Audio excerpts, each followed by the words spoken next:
안녕하세요 여러분, 경희대 김미미입니다.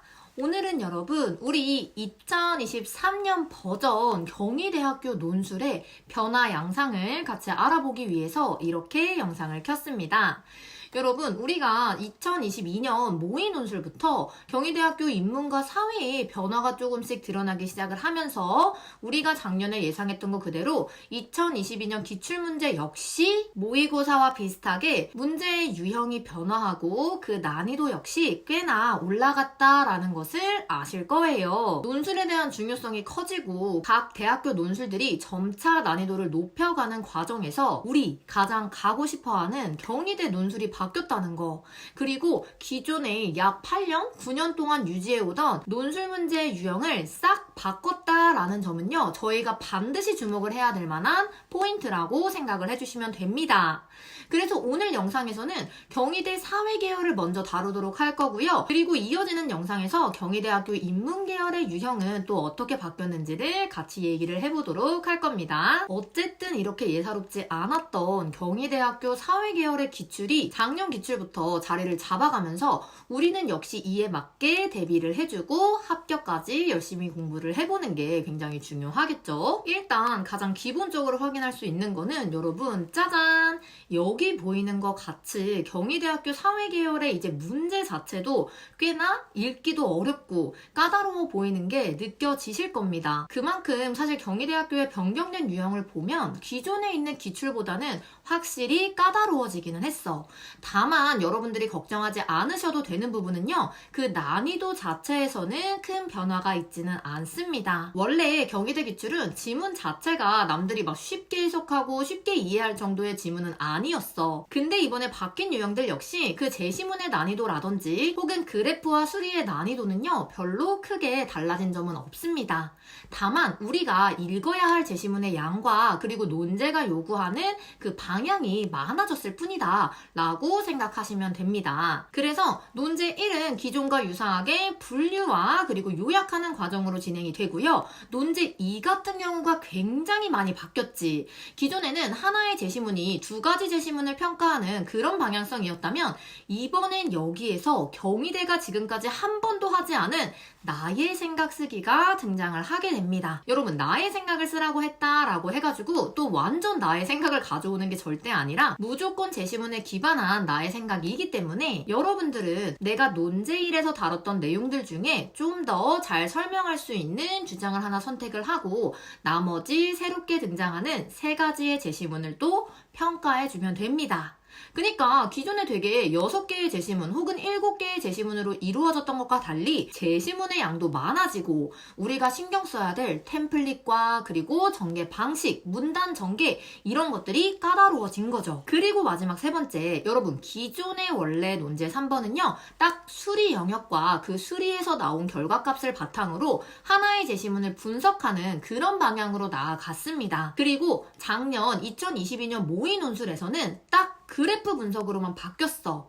그래서 그래프를 분석하고 우리 수리 영역과 마찬가지로 하나의 제시문 혹은 하나의 주장을 평가하는 방향으로 모의 논술에서 나왔습니다. 그런데 정말 놀랍게도 2022년 실제 수시에서는요, 이러한 그래프와 그리고 수리 문제가 같이 나오는 유형의 문제가 등장을 하게 됩니다. 얘들아, 듣기만 해도 머리가 아프지. 사실 그래프를 분석하는 것도 충분한 연습이 필요한 그런 문제 유형이야. 근데 거기에 더해서 기존에 알고 있던 수리 논술까지 같이 합쳐지다 보니까 처음에 이 기출을 풀게 된 실제 수시생들이 엄청나게 당황을 했던 기억이 나요. 그만큼 이 문제의 난이도와는 별개로 우리가 또 문제 자체도 읽어야 될 내용이 너무 많아지는 거야. 그래서 경희대가 더 이상 여러분들이 생각했던 것처럼 과거의 그 만만하던 기출이 절대 아닙니다. 실은 과거의 기출도 쉬운 내용은 절대 아니었는데 워낙 문제 유형 자체가 단순하고 고정적이다 보니까 학생들이 충분히 공부해서 준비를 해 나갈 수는 있었죠. 어쨌든 경희대의 유형 자체가 굉장히 까다로워졌다라는 거는 꼭 기억하실 필요가 있습니다. 자, 그러면 이제 학생들의 입장에서 되게 부담이 커질 텐데 그나마 그나마 여러분이 안심할 수 있는 포인트는 뭐냐면 결국은 경희대는 경희대다. 이 말인 즉슨 그 고정적이었던 문제 유형은 바뀌었지만 그만큼 또 바뀐 유형에 맞는 고정적인 템플릿이 존재한다라는 겁니다. 더 좋은 거는 얘들아, 원래 과거에는 인문과 사회 영역의 유형 자체가 철저히 구분됐어.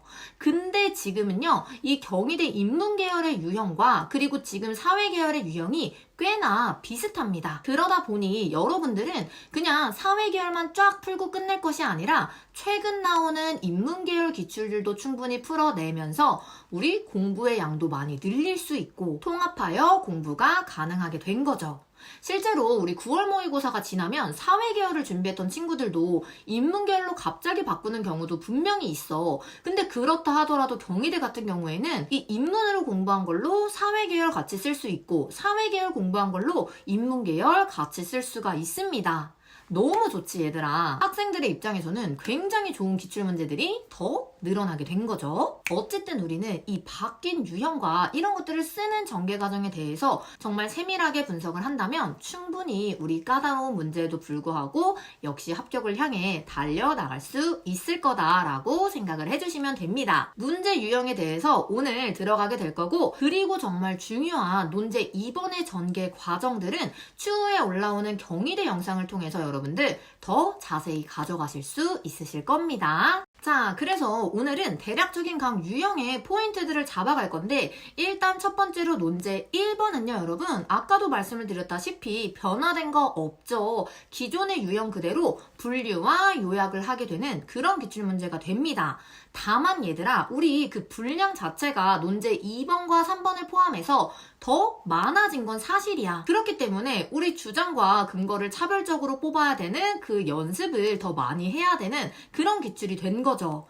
다만 그나마 괜찮은 거는 이 제시문의 분량 자체가 조금 기존의 것들보다는 짧아진 감은 있습니다. 우리가 주장 찾고 근거 찾는 연습만 빠르게 된다면 이렇게 제시문의 양이 많아진 것은 전혀 문제될 것이 없다라는 겁니다. 어쨌든 논제 1번은 기존에 해온 대로 분류 기준과 그리고 그에 따른 각각의 공통 주장을 잡아주는 거, 이게 굉장한 포인트가 되고요. 그리고 제가 전에 영상들, 경희대 관련 영상들 진짜 많잖아. 거기서 얘기했던 포인트들 중에 하나는 동일한 주장으로 분류된 제시문들도 절대 동일한 근거로 이 주장을 하지 않는다.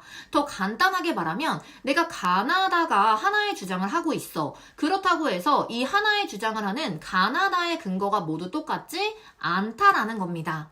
공통으로 분류된 그 제시문들도요, 각자 내가 왜 그런 주장을 하는지에 대한 근거는 다 다르기 때문에 여러분들이 절대 그 주장을 반복해서 감점을 당하는 일이 없어야 되겠죠. 그러니까 내가 제시문들을 요약하고 분류할 때 가장 중요한 것은 이 제시문만 할 수 있는 근거가 무엇인지를 분명하게 차별적으로 찾아서 전개를 해주는 것, 바로 그 부분이 됩니다. 그렇기 때문에 우리가 제시문을 분석하는 과정에서 얘들아, 분명히 해줘야 되는 거는 얘를 제대로 해석해줘야 돼. 그리고 주장 한 문장 찾아주고 이 주장을 뒷받침하는 근거를 하나, 두 개 정도 찾은 다음에 주장과 근거를 반드시 구분해서 주장 중심으로, 다만 그 근거가 차별적으로 잘 들어갈 수 있게 써주는 연습을 하시면 됩니다. 이게 얘들아 절대 쉽지 않아. 이 요약이라는 거는 절대 단순 요약이 아니겠죠. 그냥 이 논제 제시문에 있는 거 쭉쭉 그냥 요약한다? 이거 아무 의미 없고 교수님들은 그런 답안을 궁금해하지 않을 거야. 그렇기 때문에 우린 항상 제시문에 나와 있는 주장 근거를 나만의 어휘이자 논술형 어휘, 그리고 제시문이 반드시 말하고자 하는 키워드를 포함해서 완벽한 한 문장을 쓰기 위해서 연습을 계속 해줘야 되는 겁니다. 지문은 짧지만 그럴수록 요약을 더 제대로 해줘야 된다라는 게 포인트. 그리고 가장 큰 변화를 갖고 온 논제 2번. 여러분, 이 논제 2번에서 점수가 엄청 갈리게 될 거야. 실제로 기존 기출문제 같은 경우에는 평가의 방향성도 정해져 있고, 제시문 4가 거의 가나를 평가했잖아. 그때 대체로 이 4가 갖고 있는 주장을 우리가 예측할 수가 있었어. 다시 말해서 너무 쉬웠다는 거죠. 그래서 선생님도 항상 이거 가르치면서 이게 변별력이 있나, 이러면 진짜 애들이 글을 정말 잘 써야 되는데 라는 생각을 많이 해왔는데, 이렇게 바뀐 게 오히려 논술 공부하는 친구들에게는 더 좋은 일이야. 논제 2번은 우리 바로 요 밑에 보이는 요 내용 그대로 뭐가 들어가기 시작했어 얘들아? 내 생각이 들어가기 시작을 했습니다. 다만 아까도 말했지만 이거 완전 내 생각 쓰라는 거 절대 아니지. 논제 1에서 완벽하게 분류해놨던 요 포인트를 가지고 그 두 개의 주장 중 나는 어느 쪽을 좀 더 지지하는가 얘를 먼저 설명을 해주고 그리고 나서 이러한 내용을 바탕으로 내가 선택한 주장을 바탕으로 새로운 제시문인 3개의 제시문을 비판 또는 옹호 혹은 부분일치까지 할 수 있는 평가가 기다리고 있는 겁니다. 얘들아, 여기서 진짜 중요한 포인트가 있는데 우리가 이 부분의 글을 쓸 때 논제 1에서 선택했던 주장을 내 맘대로 그냥 막 정하는 게 절대 아니야. 나는 설령 A라는 주장이 더 마음에 든다 하더라도 B라는 주장이 조금 더 글쓰기에 논리적이고 설득력이 있다면 내가 생각하는 것이 아닌 글을 그리고 답안을 잘 쓸 수 있는 점수를 높게 받을 수 있을 만한 그런 주장을 선택하는 게 더 중요한 겁니다. 다시 말해 내가 3가지의 제시문을 평가하는 과정에서 좀 더 설득력 있게 좀 더 예리하게 근거를 제시할 수 있는 그 주장들을 계획적으로 선택을 해줘야 된다 라는 거야. 당연히 이것을 결정하기 위해서 나머지 3개의 지문을 먼저 읽어 내려가서 그 이후에 나의 주장을 선택한 다음에 쓰는 게 훨씬 더 중요합니다. 얘들아, 순서 기억해. 내 주장을 먼저 선택하는 것이 아니라 나머지 3개의 제시문을 제대로 읽어보고 얘네를 평가할 때 이런 지점을 넣으면 좀 더 예리하게 평가해서 다른 학생들보다 더 논리적으로 설득할 수 있겠다 하는 주장을 나중에 선택한 뒤에 글을 전개해 나가야 된다라는 겁니다. 이해되지 얘들아? 절대 단순한 1차원적인 평가가 아니에요 여러분. 우리 2022년 수시 모범 답안만 봐도 단순히 그냥 이렇기 때문에 옹호한다, 이렇기 때문에 같은 주장을 한다, 이렇기 때문에 비판한다, 이거 다른 주장이다 이렇게 쓰잖아. 당연히 점수도 받을 수 없고 합격할 수 없겠죠. 우리는 왜 어떤 점에서 이를 반박할 수 있는지 어떤 점에서 이를 옹호할 수 있는지를 제시문에서 제대로 찾아가지고 설명해주는 게 굉장히 중요한 포인트가 되는 거야. 항상 양면적인 평가와 구체적인 근거들이 뒷받침되어 줘야 됩니다. 그렇게 하기 위해서 다시 한번 강조하는 부분이 지문을 얼마나 잘 읽느냐, 얼마나 잘 해석하고 얼마나 많은 주장과 근거를 찾아서 연결할 수 있느냐, 이게 포인트가 되겠죠. 그러니까 연습을 진짜 많이 해줘야 돼. 이러한 논제 2번도요 여러분, 당연히 전개하면 좋을 고정적인 템플릿과 사용하기 좋은 문장들이 분명하게 존재를 합니다. 그래서 얘를 내가 틀을 제대로 잡아놓은 다음에 공부를 하게 된다면, 즉 지문 분석과 그리고 평가하는 지점 잡고 답안을 쓰는 과정까지 총체적으로 준비를 반드시 해줘야 되는 게 논제 2번이다 라는 거를 꼭 기억을 해주셔야 돼요. 논제 2에서 얘들아 정말 학생들의 그 판단력, 평가력, 통찰력이 다 보이게 될 거야. 그렇기 때문에 충분한 연습과 모범 답안 뜯어보기를 잘 하셔야 되겠죠. 게다가 여기서 하나 더 중요한 거 얘들아, 논제 2번에 내가 하나의 주장을 선택을 해야 돼. 근데 그게 논제 1번을 참고해서 결정이 되는 거지. 그럼 여기서 얘들아 논제 1번의 분류 틀리면 논제 2번 쓸까 못 쓸까? 절대 못 쓰죠. 논제 1번에서 분류 자체가 틀려버리면 논제 2번에서 내가 뭘 선택하든 어떤 근거를 대든 다 답이 될 수 없게 되는 겁니다.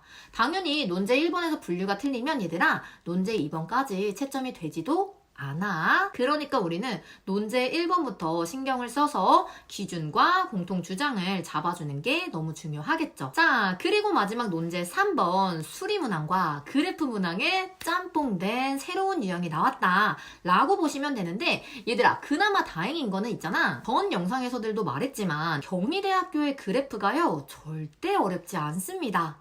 그래프 사실 따지고 보면 외대 기출이랑도 비슷하고, 우리가 진짜 그래프로 악명 높은 대학들이 어디야? 건대라든지 연세대 이런 데랑은 차원이 다르게 쉽다 라는 거 기억을 해주시면 되고요. 게다가 또 다행인 거는 이 그래프와 수리를 같이 풀어야 되는 게 아니라 그래프에서 찾는 거 설명하는 거 하나, 그리고 수리를 통해서 설명하는 거 하나, 그리고 얘네 둘 중에 하나를 사용해서 다른 제시문을 평가하는 거 하나, 그러니까 각각 다른 문제로 등장을 하게 된다 라고 보시면 됩니다. 그러니까 그래프랑 수리가 같이 같이 섞여서 나오는 거는 아니라는 거야.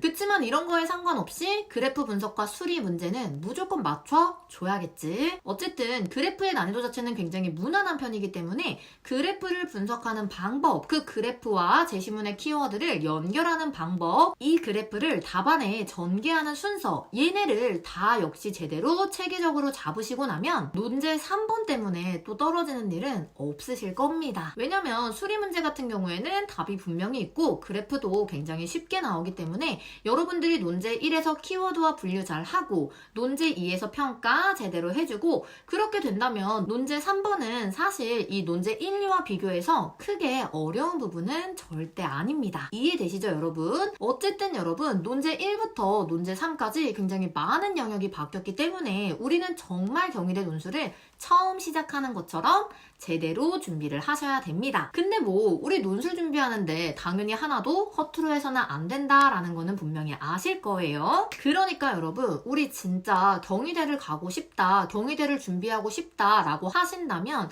지금 학교에 올라와 있는 기출문제도 당연하고 추가적으로 기존에 있었던 기출까지 같이 풀어주게 되면 경희대가 좋아하는 그런 문장 전개 방식, 즉 고정 템플릿이지, 그것과 경희대가 또 미친 듯이 사랑하는 주제가 있어. 이거 정말 하나의 제시문 에라도 무조건 나오는 그런 경희대가 진짜 사랑하는 그런 주제가 있더라. 얘들아, 경희대 항상 나오는 주제가 있어. 경희대가 정말 너무 좋아하는, 항상 어느 제시문에든 꼭 들어가게 하는 그런 중요한 2가지의 주제가 있습니다.